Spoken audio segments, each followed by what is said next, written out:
Good morning, everybody.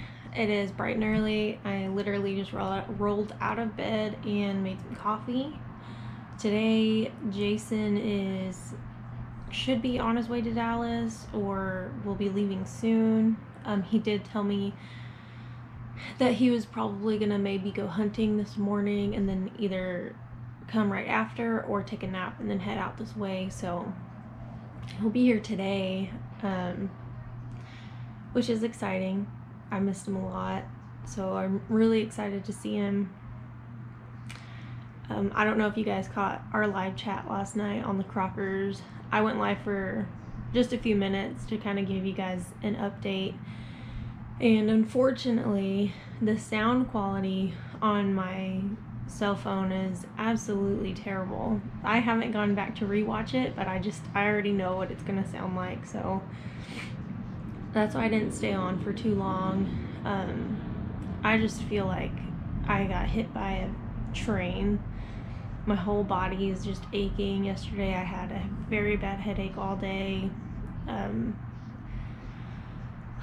I just feel like it's been a really rough week, and it has. It's been a really, really, really rough week for a lot of people. It's for, some people it's been a rough year, and people that are close to me that I really care about. And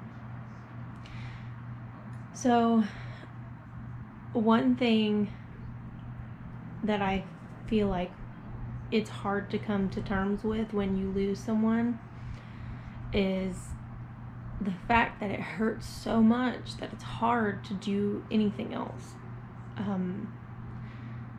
I know that, Crystal would not want us to live our lives anything but extraordinary. She wouldn't want us to be sad and mourn in that way. She would want us to celebrate her life by living ours the way that she would have. And so she was very strong, and she did everything she possibly could. I mean, just months ago she went to Vegas and went hiking and camping with her husband, and not months ago, but a while back, and they hiked a really, really long and hard hike, and that was something that she just wanted to do personally because she's just that type of person. And she did own her own business, or was trying to start her own business. She did make beautiful, beautiful artsy cakes for people. She did my friend Bridget's wedding cake, and if I had my wedding here, I would have definitely had her do my cake if she were able to at the time. And she had so much life, and as much as it makes me angry, and I know how unfair it is that she was taken just way too soon, something that has helped me is that fact that, and my mom told me once, when I lost someone special, that she was God's first, and he was just letting us borrow her, but it was time for her to go back home. And that really, it sucks, but I'm not angry at the world, and I'm not angry at God, and I'm just rolling with the punches, because that's all you can do in life. There's no point in being sad and upset over something that you have no control over. Yes, I'm mourning her, but that's all that I can do, and I talk to her as much as I can. I feel like, I do feel her there. I was alone at Jessica's apartment the other day, on Sunday, all day, and it was really hitting me. Like I said, it comes in waves, but there were times when it just really would hit me, and I would talk to her, and I even made some cupcakes, and her thing was baking, and so it felt this really cool connection with her in that way. And my cupcakes came out terrible. They tasted amazing, but Jessica didn't have a cake pan, so I just took the little cups and I doubled them up and put them in a real, she didn't have a cupcake pan. I put them in a cake pan and I filled them up, and they came out in all these weird shapes. Like, they didn't look like cupcakes, and they were just so terrible you couldn't help but laugh. And you know, it's stuff like that, and you think about the good times and you think about the memories and you hold on to those, and you know,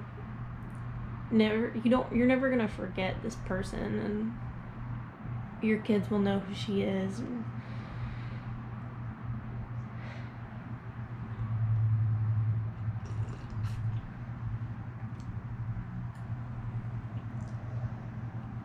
it's something that for a while, like when I spent the week with Crystal, or last week at her house and stuff, I felt bad because everyone was, you know, talking and I just couldn't say anything.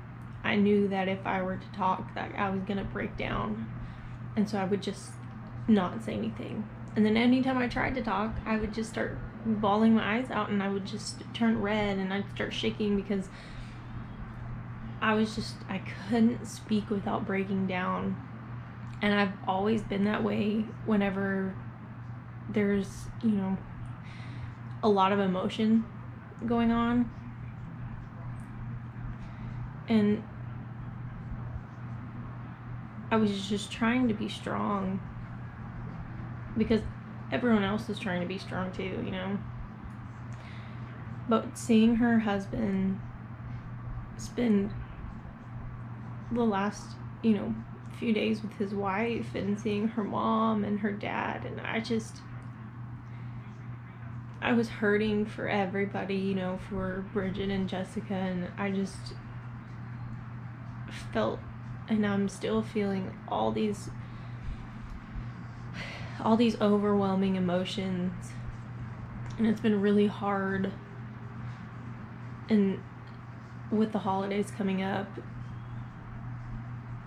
it just hits you even harder, you know, because you think about them and you think about their lives, and it's weird because the world just keeps on spinning, you know, it doesn't stop. I feel like a lot of people's worlds slowed down, but it never stops. It just keeps going, and that's life. And I know it's not fair, but we all have to just realize that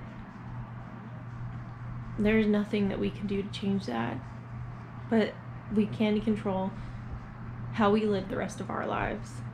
And I want to live mine with meaning, and I know Crystal's going to be with me every day. She's going to be with all of us every day. And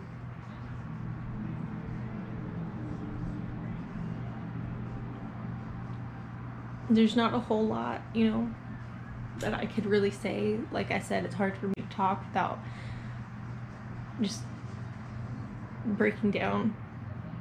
But I wanted to give you guys an update, a real update.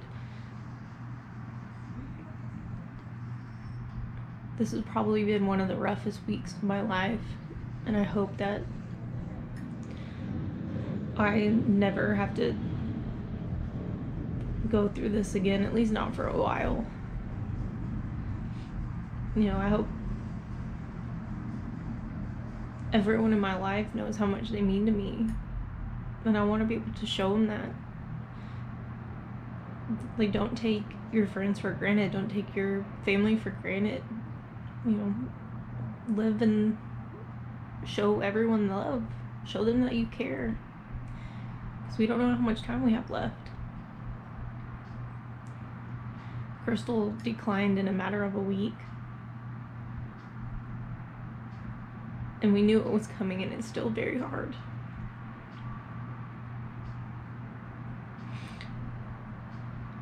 So I'm going to leave you guys with that. Live for love.